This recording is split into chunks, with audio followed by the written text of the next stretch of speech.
Wyatt and Bradley back with you for another episode of Man versus Machine. Wyatt, we're coming out of the 4th of July celebration.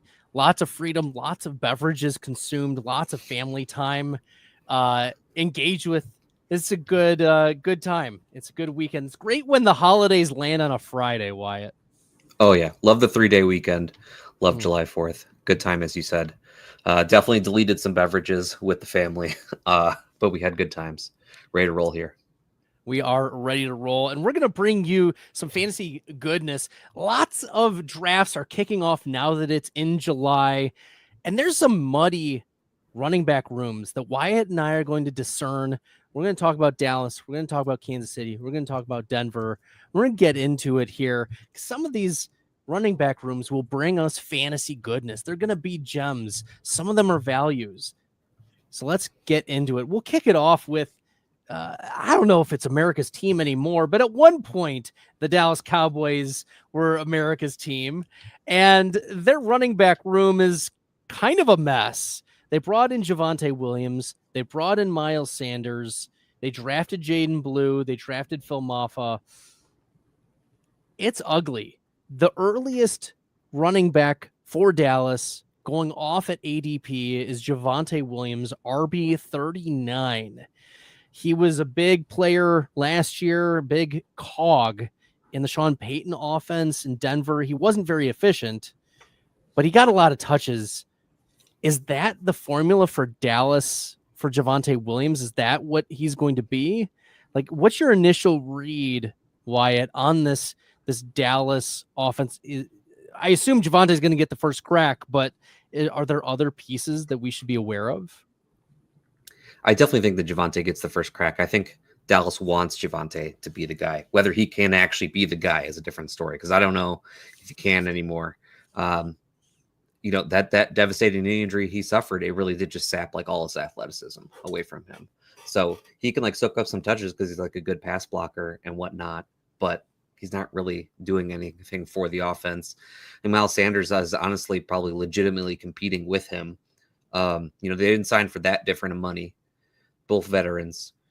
Then Jaden Blue, he's the exciting rookie. I'm sure he's going to get a shot at some point, but also like he's mostly just a pass catcher, not really somebody you're looking to get a ton of touches. So like, what can he actually do? Phil Maffa like doesn't excite you at all. Like this guy is, just little going on there. He is the definition of a 2-down grinder with no juice. I hate to be mean, but just to try and put it in perspective in this backfield, what it really makes me want to do is just invest in the passing offense, because I don't think there's going to be much from this running back room. I'm not drafting Javonte at all. I think he's one of the worst clicks on the board. I'm drafting a little bit of Jaden Blue, a little bit of Miles Sanders, just because I think he has like a similar outlook as Javonte, but rounds and rounds cheaper. But really, I want to draft the pass catchers, not the running backs. Yeah, last year, Javonte Williams, RB 37 in explosive rating per player profiler. Like, yeah, the cringe face is there. And I don't think the receptions will be there either for Javonte. If the passing offense is there, yes, you're going to see, the occasional dump off. But before Sean Payton got into Denver, you're looking at a Javonte Williams who was getting like 4 catches a game, 3 catches a game. He was involved, but wasn't a focal point of the offense. And now that Sean Payton, he took over in Denver, and we'll get to Denver in a little bit, but Javonte really reaped the benefits in the PPR side. 47-52 receptions each of the last 2 seasons. You mentioned Miles Sanders. This was a guy who was like just buried in Carolina. And I don't know if he just needed a fresh start, or because he showed a little bit of juice near the end of the season when Chuba Hubbard was given a breather. I agree with you. Miles Sanders is a player that, we talk about ranges of outcomes very similar to Javonte. And I don't see, Javonte having much of an advantage other than, both are former second round picks. Both are on a different team now. Both have had ups and downs in their careers. And I think this is just Dallas.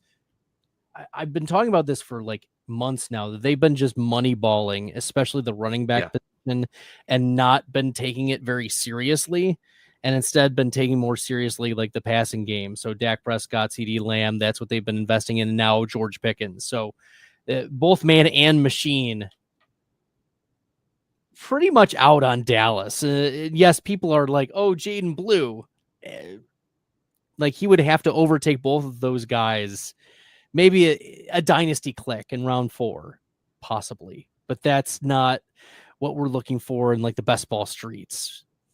Yeah, not a lot of excitement going on here, just in general. No.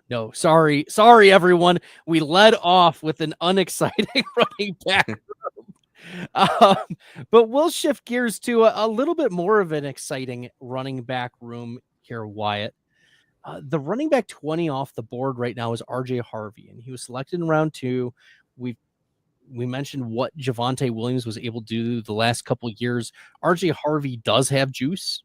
RJ Harvey does have draft capital. RJ Harvey, he rose up he was going to be round 3, round 4 guy, and now getting the round 2 treatment. During the draft, there was no J.K. Dobbins on this team, so there was a lot of optimism. Harvey was getting upwards into the RB15 range before the Dobbins signing. Now it's deflated a little bit. He's RB20. But J.K. Dobbins does get signed. He's the RB40 in ADP. Is it supposed to be that far away? It's a very good question, because it's been closing. I still think it could close a little bit more, because I do think this is going to be like close to a 50-50, at least when it comes to snaps. I think Harvey's going to have more opportunities than Dobbins, but I think Dobbins at this point is the much better pass blocker. So I'd expect him to be in on a lot of those downs. But I do think Harvey will still get some manufactured, touches through the air. Like they're going to set up screens for Harvey. They spend that kind of draft capital on him. They have a plan for him, right? But Harvey, I was not quite as high on him as a prospect as I saw a lot of other people. When he got drafted in the second round, obviously you have to adjust for that and for the situation, but I think you can only adjust so far. I thought people over-adjusted personally, and now he's back to where I thought is an appropriate price for him. He's still exciting because he's a really good athlete, really good in space. I think he can do that for Sean Payton. I think he matches what Sean Payton wants to do really well, just like people assumed he was going to have this large pass catching role when he's not a pass blocker at this point. Like he's not something that he excels at least at this point in his career. So like to think that he was going to automatically get that many opportunities through the air, I didn't think was really going to happen. But I do think like his price is appropriate now. As I said, I think J.K. Dobbins' price was wonderful before. It's appropriate now, but could still go higher and still be appropriate because he's going to have week-to-week value. And they now have injury contingent upside with each other. So if anything happens to either one of them, we're looking at a league winner, I think, pretty confidently. So yeah, J.K. Dobbins could still grow a little bit. I like drafting them both at this point. J.K. Dobbins is my favorite at cost between the two, just because he's still kind of cheap. But I like the backfield in general, because I do think it's just these two now. Like I don't think we have to worry about Estime. We don't have to worry about McLaughlin. It's these two. Yeah, it's clearly these two, and that's how my projections have it as well. It's a pretty close split. We look at what J.K. Dobbins did last year, and yeah, he started super hot. Like he was a top 4, top 5 running back each of the first 2 weeks, and then he still had a few.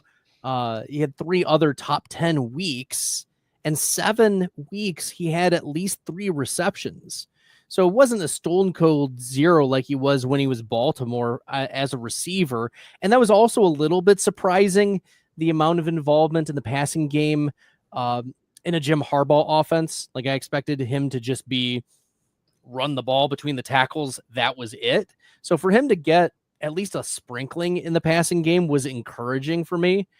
And he was also running back 7 in rushing explosive rating last year. So he still had juice. Like the argument that J.K. Dobbins, he's lost a step, or he's, No, like he still has it. He's 26 and a half years old.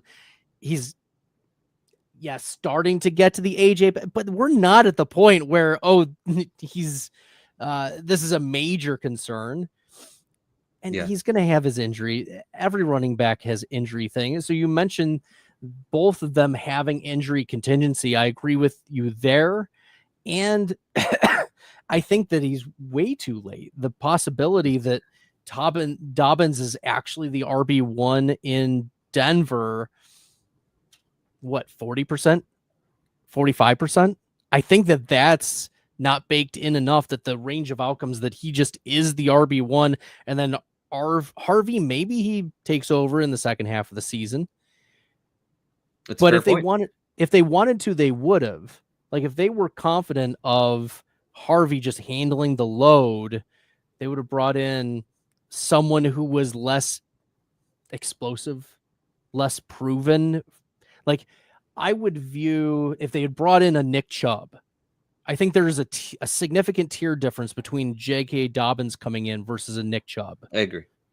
So when you have an R.J. Harvey and a J.K. Dobbins together, the range of Dobbins becoming that RB1, I think, makes Harvey at RB20 a bit expensive still.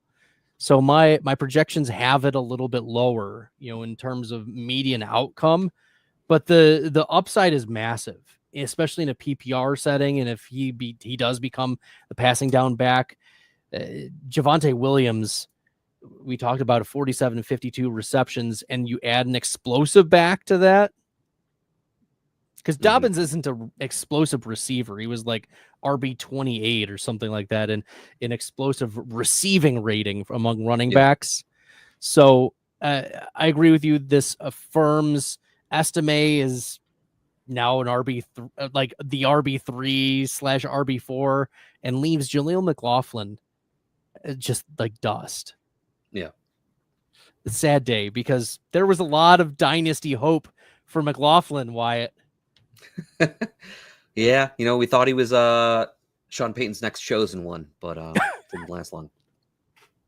The Joker was thrown around sometimes. Yeah.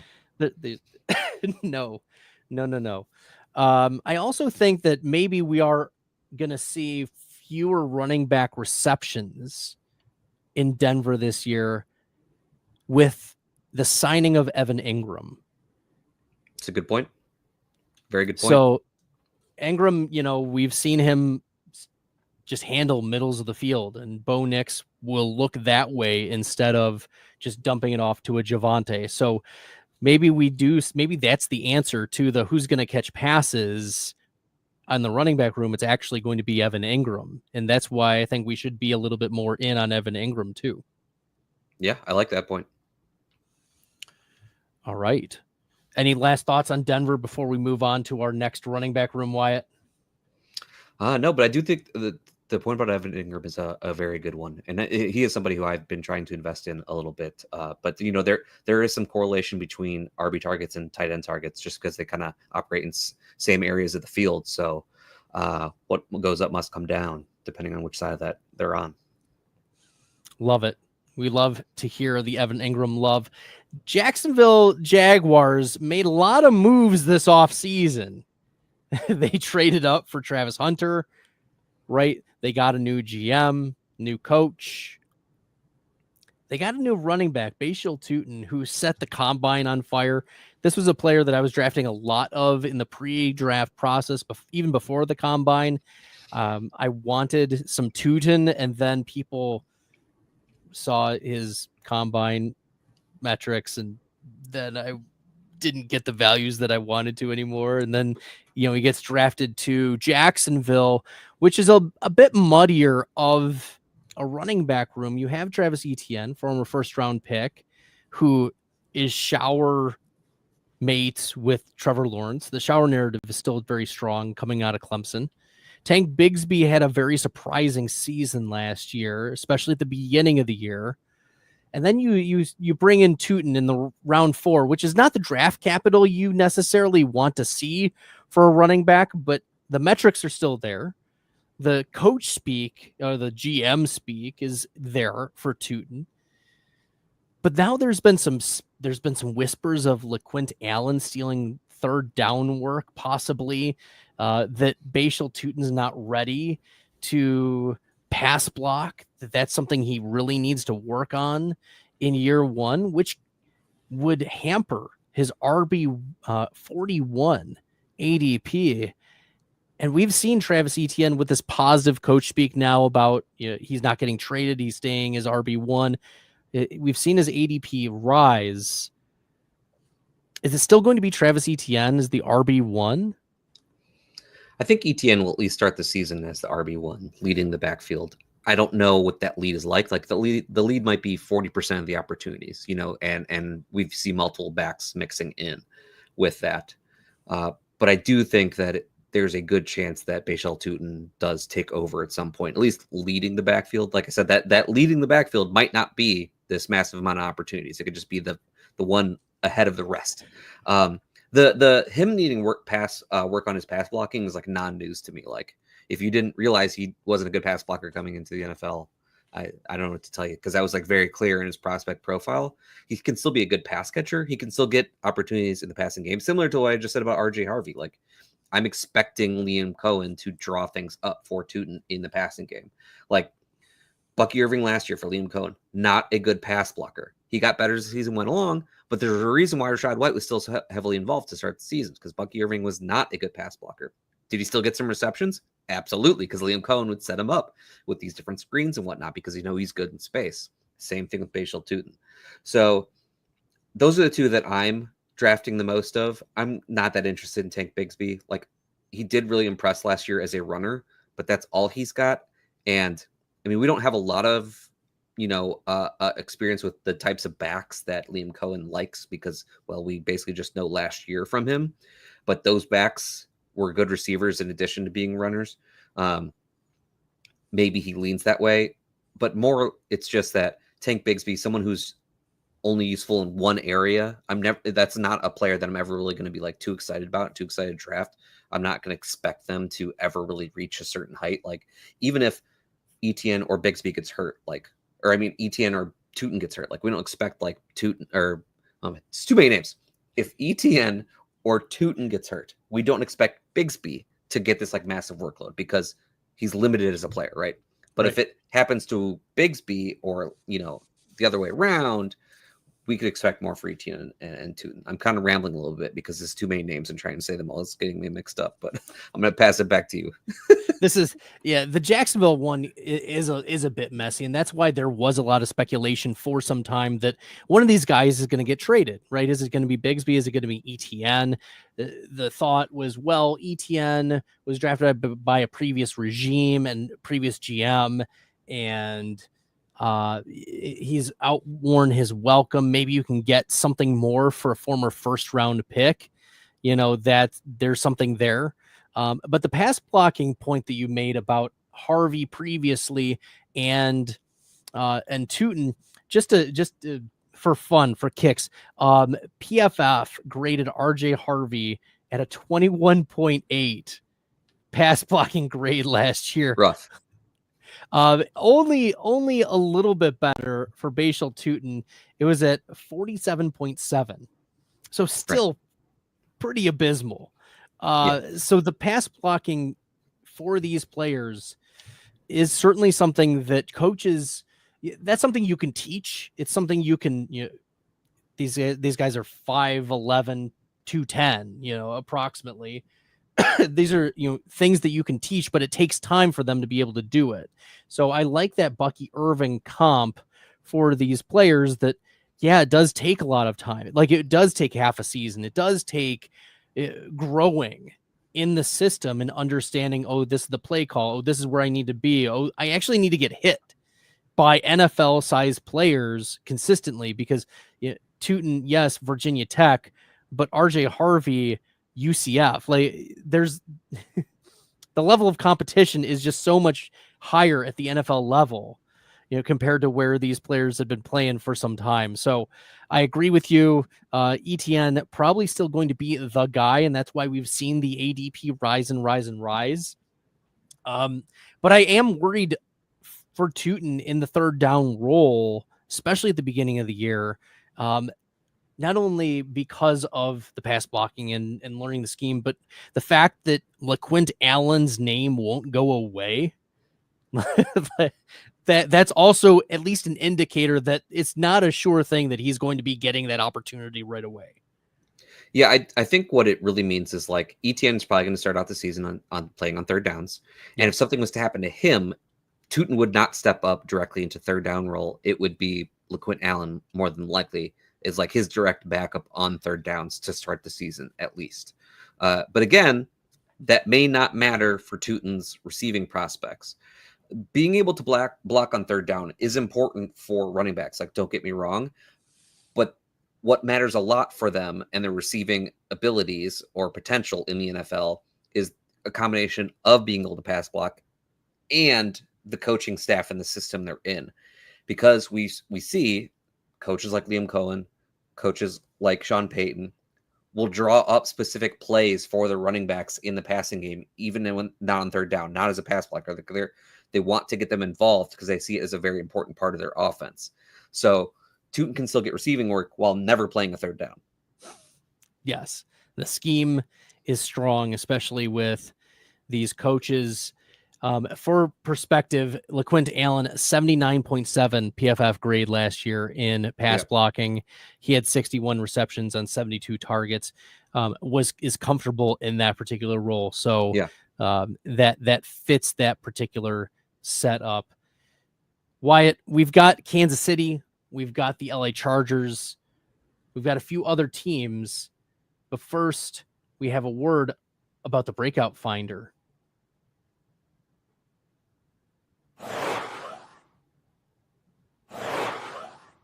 Oh, the breakout finder is live. That's right. A lot of breakout models out there, but we started it all. The best and brightest minds coming up with the definitive breakout probabilities for running backs, wide receivers in this rookie class. It's $5 to download the wide receiver breakouts, the running back breakouts, but also proprietary stats available only on the breakout finder, including dynamic score for wide receivers, teammate score, level of competition. You can access the full stat database, plus many advanced metrics from Player Profiler, all there, right there on your phone, in the App Store, on Google Play, and that 2025 class is live.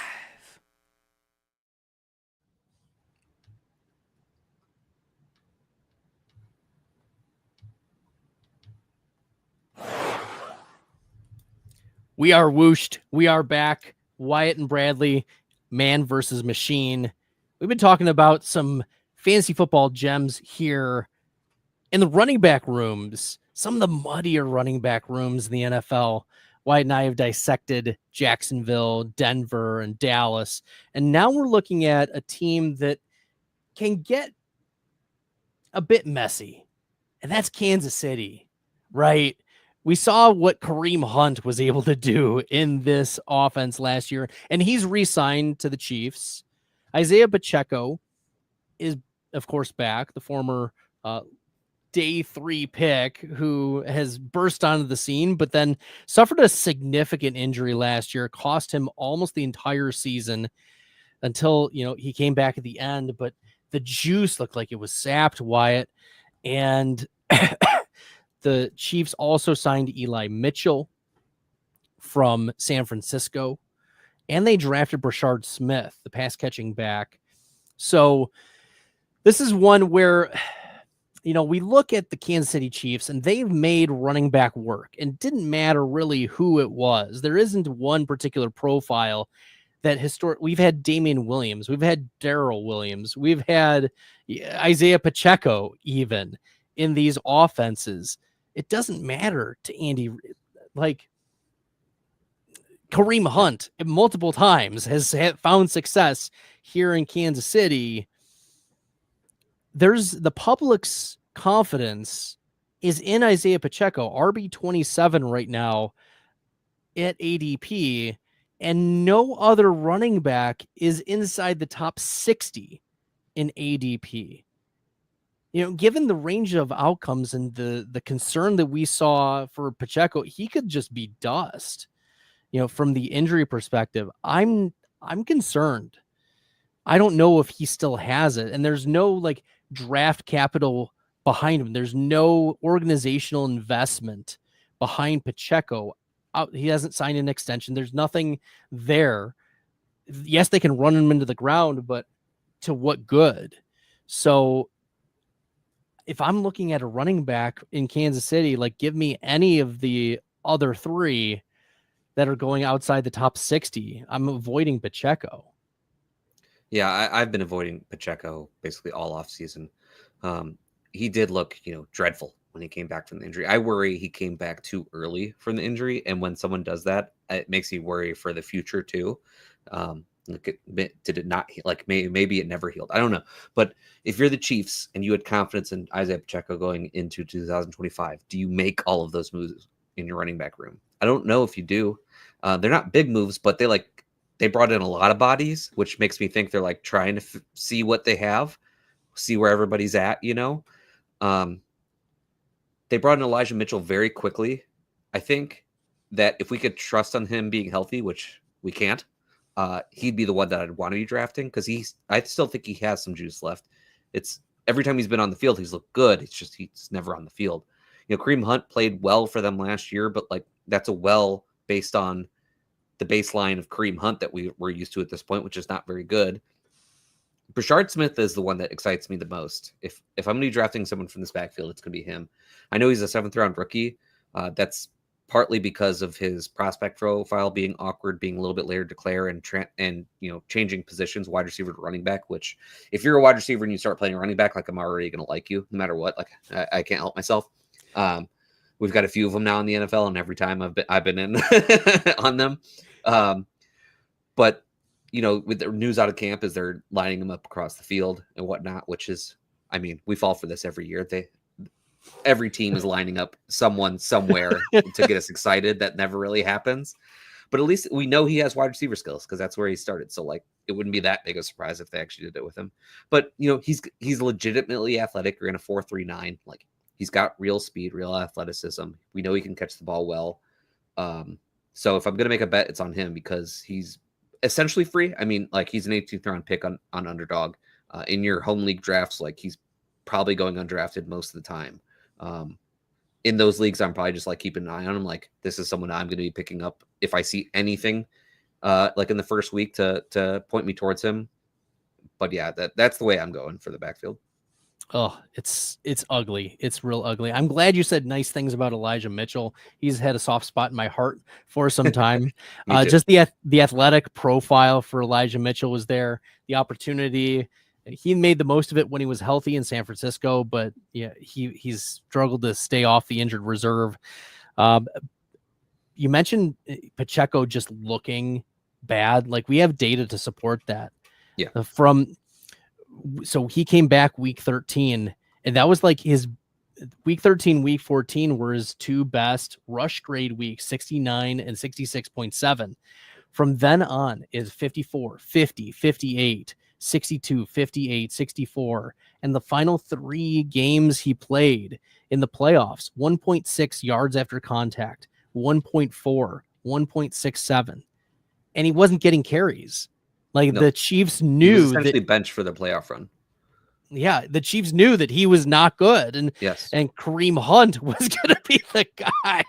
So looking for someone who can catch dynamically out of the backfield, Brashard Smith could be a Damian Williams, Darrell Williams type, that pass catching. You just see the Mahomes wheel route develop with a Brashard Smith type, and Elijah Mitchell having the juice. I could see Kareem Hunt getting cut, but this is one where you have to watch very closely because two of these guys are going to emerge. I think, in a meaningful way. Yeah.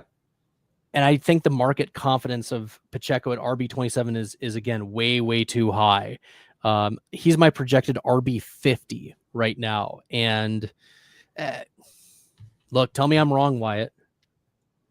It's aggressively to the bad side, but it's not, that off because I'm not confident at all in his projection. So, I'm looking at mine right now and I have him as RB34. And I think that I was trying to be okay, he's obviously the best back of them, like, based on recent history. You were talking but, yourself into RB34. Yeah, I was just right? trying to not be too aggressively bad about him, But yeah, I mean, like, the projection does not look good, in my opinion. No, projections don't look good for Isaiah Pacheco, and he just didn't look good. But we'll get more looks at Pacheco and whether Smith or Mitchell or Hunt end up getting useful roles during training camps that are coming up here in the next couple weeks. We will move, but interdivisionally, to the LA Chargers. We're just going to talk about Hampton versus Harris, because Amari Hampton right now is the RB15 in ADP, and Najee Harris is the RB36. Now, the Chargers aggressively went after Harris in free agency. They also spent first-round draft capital on Amari Hampton, both strong indicators that they allowed J.K. Dobbins to move on, but they were resetting this running back room.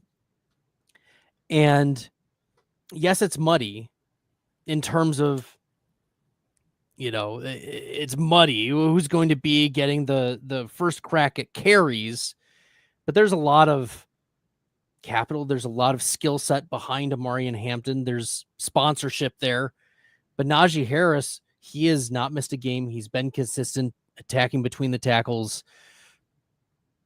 I have Hampton projected as my RB25 and Harris is my RB34. So I think that the gap is just closer for these Chargers. And maybe there's some value to be had at Najee Harris as a week-to-week, like 8 points in half PPR, 10 points in full PPR. I actually like both their prices currently. I think it's important to note, and I think, this is a dynamic that happens every single year because free agency is before the NFL draft. Teams have to make some decisions on the best free agents before they know what's available to them in the NFL draft. I'm not saying that the Chargers didn't want Najee Harris, but there is a possibility they went, we don't know if a player like Hampton would be available to us, which, I mean, you have to imagine they had Hampton very highly on their board for them to draft him in the first round. So they had to be highly on his board. They could have said, like, we don't know if Hampton's actually be available to us because this is a very good running back class. We hear some chatter that a lot of teams are interested in Hampton. But we want to make sure that we have something solid here. We're going to sign Najee to a good contract. No matter what, we're set. And then they draft Hampton when he's available to them. I do think Najee has some juice left, and he provides something very valuable to the teams that he's on, is that he is consistent and reliable in every facet. You know what you're getting from Najee, and he's always going to be there for you and do it for you. But Amari Hampton is essentially a souped-up Najee Harris. So I think over time, I expect Amari Hampton to take over that backfield.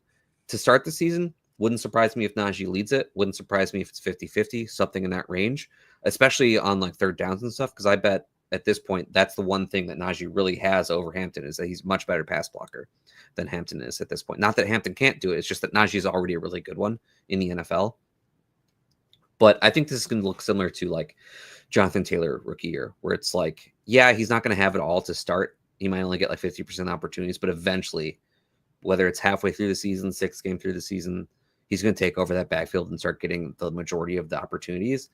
And in that offense with his profile, I think he's going to produce a lot.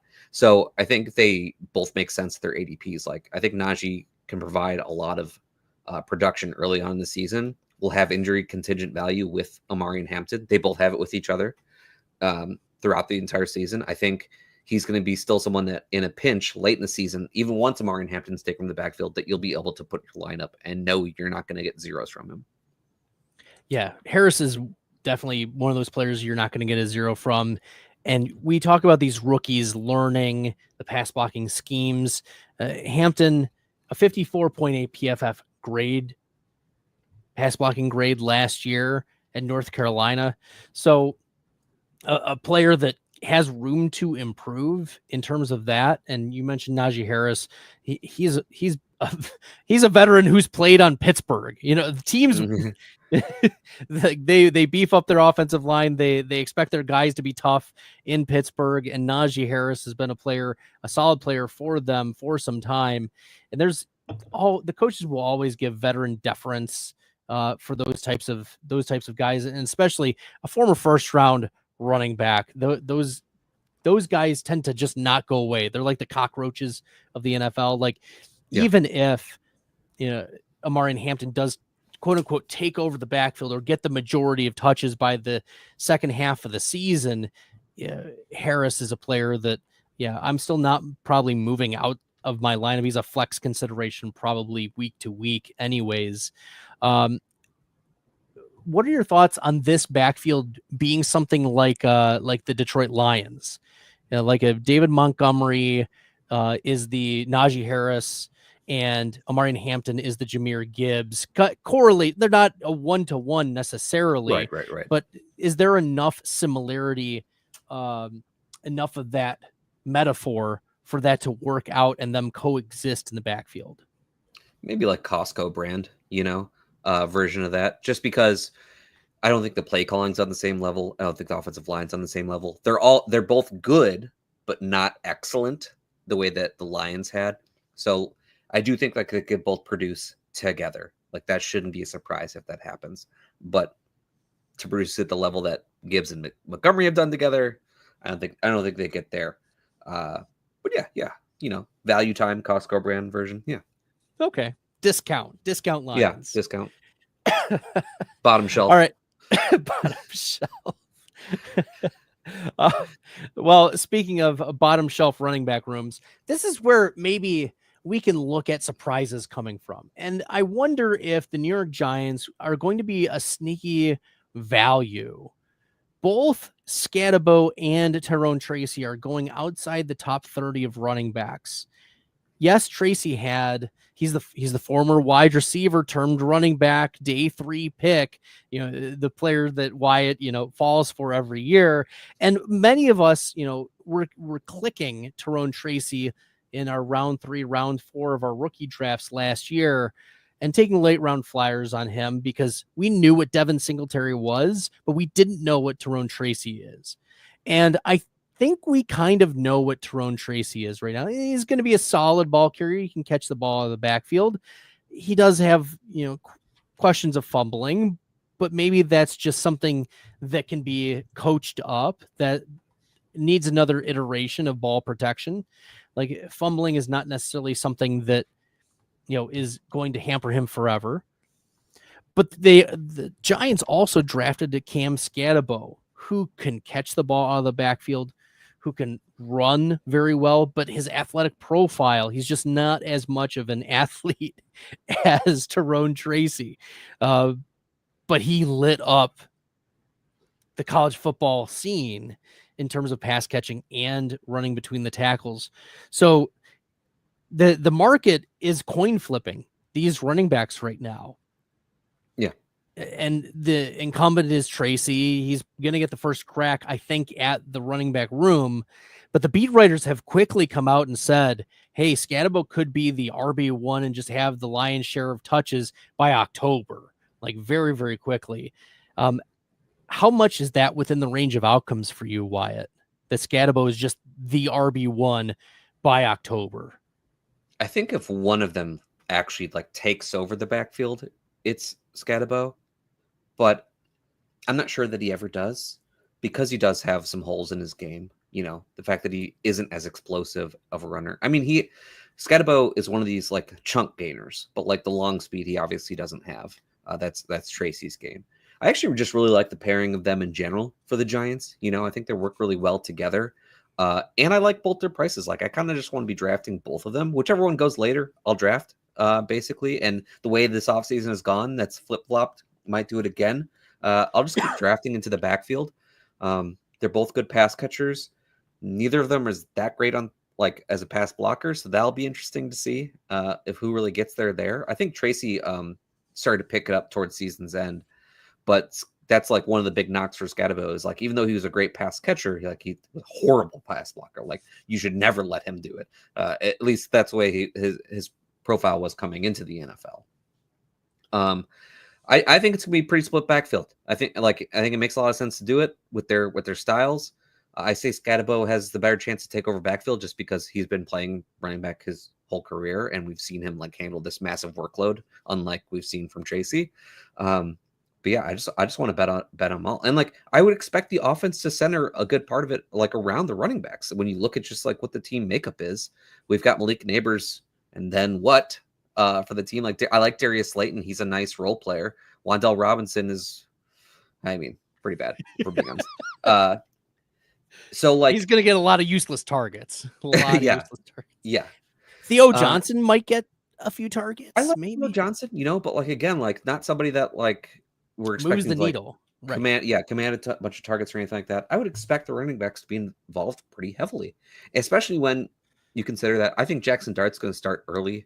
I don't think we're going to be waiting for very long for him to start. Could even start week 1. And if that's the case, like I think the offense is going to revolve around throwing to Malik Neighbors, checking the ball down, or running for Jackson Dart. And I think a lot of those checkdowns are going to go to the backs. Yeah, for reference, for the people at home unfamiliar with Cam Scatabo, 293 rush attempts last year for Arizona State, 1,700 rushing yards, 24 total touchdowns, 45 receptions, 605 receiving yards. So over 2,300 total yards, a 14% target share last year, but only a 38 PFF pass block grade. No bueno. No bueno. Yikes. But there were 2 games last year where Scatabo had over 100 receiving yards, against Texas Tech and then Oklahoma State. So, this is a player that, yes, like stone cold slow, like 4.7, 140, but an 89th percentile burst score. So when I'm looking at like running backs and their profiles, like I need them to have at least one elite trait. Like they need to have at least one elite trait, and Scadabo's elite trait is that burst. He doesn't need almost anything else. So as long as the coaches like put him in a situation where he can use that trait, great. Wyatt, I love to play these games sometimes. Oh boy. I don't know if you've memorized the player profiler best comp. But who do you think is Cam Scadabo's player profiler best comparable player without looking it up? This is a really good question. Man, I don't think I have it. I could try and give a guess. Kareem Hunt? It's a good guess. J.I. Interesting. Yeah. That one wouldn't have come to mind, but I get it. Like slow, big bodied, bursty. Yeah, some burst. Yeah, maybe JJ was a little bit, faster, but yeah. Throwback to when he had like 2 or 3 200-yard games back to back. It's like, with like no ACLs, right? Like that's why his career was so short. Yes. I think it was something like that. Like his knees were like dead coming into the NFL. It was like Todd Gurley, but he lost another ACL. Well, enough Cam Scatabo talk. We're going to wind down tonight with dissecting a little bit of the Pittsburgh running back room, because before the NFL draft, like we knew Najee Harris had signed with the Steelers, and we also knew like a day or two before the draft, the Steelers had signed Jaylen Warren to his RFA tender, his restricted tender. So Omar Khan came out and said, Jaylen Warren is our RB1. And then Caleb Johnson gets drafted on day 2, which, day 2 draft capital is good-ish, but we also saw day 2 draft capital running backs like Blake Corum and Trey Benson not hit in year 1. Now, those are not exactly in the same situation, because you had a Kyron Williams in front, you had a James Conner in front, which were profiles of bell cow backs, guys who could handle first and second down and were useful on third down. Jaylen Warren does not profile as that type of back, Wyatt. he's mostly a third down back that you can sprinkle in and give that's what he was used at least when Najee Harris was in tow. But can Jaylen Warren be the RB1 and handle that full workload in Pittsburgh? Or is it still going to be Caleb Johnson as the 1-2 and then Warren sprinkled in with some rushes and then handle mostly third down? He's just going to continue what he's been Jaylen Warrening in Pittsburgh. So when it comes to draft capital, I do think this is a class where you can use a little grain of salt on almost everything, because it was such a good draft class that I think some running backs went later than they would normally. Caleb Williams, I think, is right on the edge of that because he was kind of seen as a possible second round pick to begin with. He falls to the third round. Right. Not that big of a thing, in my opinion. But I think this is actually just like a really clean backfield. I expect Caleb Johnson to do like all the first and second down work unless he needs a break, and Jaylen Warren to do almost all the third down work and get the majority of the receiving usage. I think Caleb Johnson makes a lot of sense in Arthur Smith's offense. Caleb Johnson was one of the running backs in the class who was like kind of system dependent because he really excelled in a wide zone offense in college and kind of needed to go to that because that's like matches his running style perfectly. And that's what Arthur Smith likes to do and likes to work play action off of that. So I think it makes a ton of sense for them. They've, preached his high volume, ness in all their different press conferences and how the high volume back. They keep saying that about him. So I do expect him to get like a lot of carries, like 250 plus as a rookie. Wouldn't surprise me at all. But little to no pass game usage, if I had to guess. I think that's all Jaylen Warren. And I think their prices reflect it. And I like their prices. I don't like this offense, but I don't mind the running backs. I like Arthur Smith running backs. I think that's one nice thing I can say about him is he makes a nice running game, and I can trust in that. I don't want any part of the passing game, really, but the running backs I dig. Yeah, the running backs could be useful. Caleb Johnson last year averaged 20 carries per game. He had over 1,500 rushing yards. He had 22 receptions last year, but only 3 and 4 receptions in the previous 2 years. So 7 receptions over a 2-year span. Yeah. But you're like, but Bradley, he was not like getting a lot of work. During those times, he had 268 carries and only 7 receptions during those 2 years. So yes, he was getting on the field. He just wasn't being used at all in the receiving game. And last year, a 38.5 PFF pass block grade. So they already have a third down back. They have a guy who's proven in that particular role. And, you mentioned that the running backs, we can trust the running backs with Arthur Smith. Tyler Algier was a 1,000-yard rusher, right? With Arthur Smith. Like it was a day 3 back who was a former linebacker. Yeah. Yeah. So yes, I think this is very interesting. Caleb Johnson going as RB25 in ADP. Jaylen Warren RB32. Warren feels like just your consistent flex play, and Johnson will get a lot of the goal line work. Johnson is my RB21, and Jaylen Warren's my RB27. So I've moved them up a little bit, and I think it's also to the detriment of, you mentioned the passing game. I don't care if Jonnu Smith has been traded to the Steelers. Wyatt, like that was the news this week was Jonnu Smith traded to the Pittsburgh Steelers, and that he had been tied to the Steelers for some time. But there were some people on Twitter who were seriously like, Jonnu Smith is the wide receiver 2 on this team, and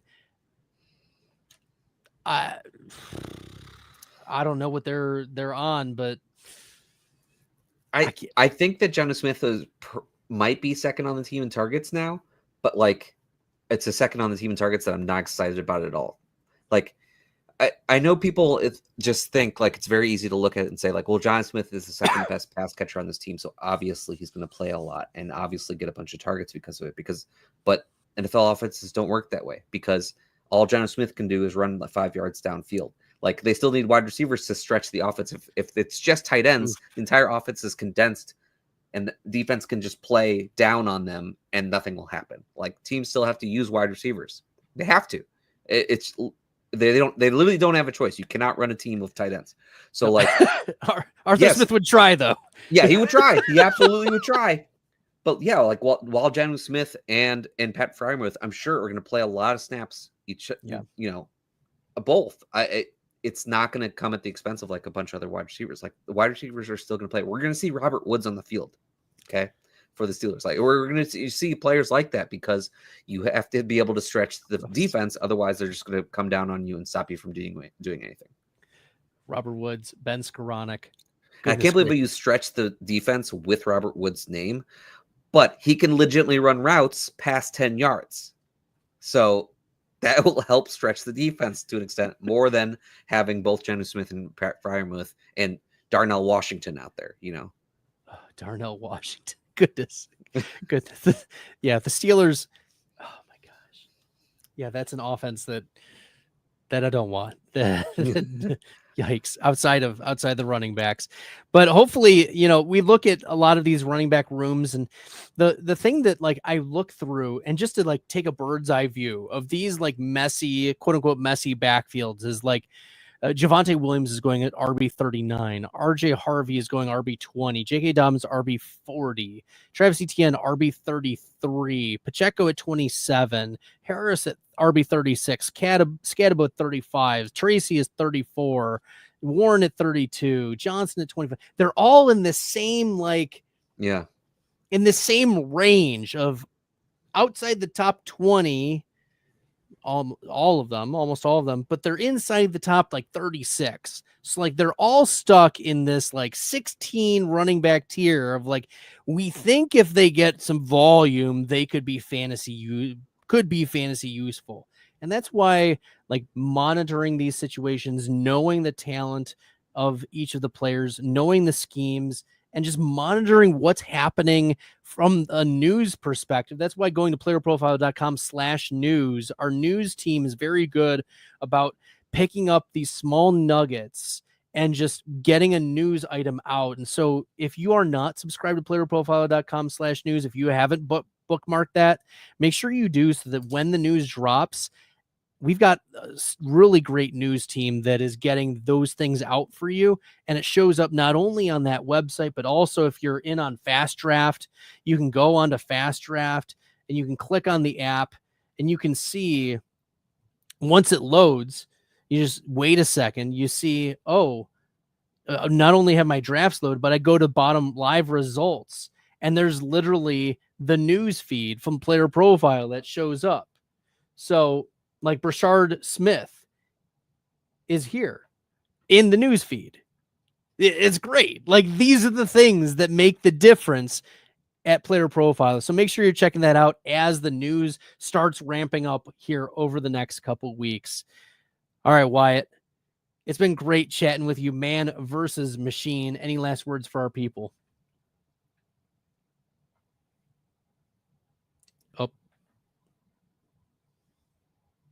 I'm on mute because I'm not a professional. You talk about these running backs in this group of players, they're all condensed. Knowing what matters and what to target when looking at these running backs will help you be able to find the right ones. Follow Player Profile and we'll help you do it. All right. Smash the subscribe button here, Player Profile now. Plus, follow Wyatt at WyattB_FF. Follow Bradley, that's myself, at FF Stalder on the X Machine. Until next time, everyone, good luck in the fantasy football streets.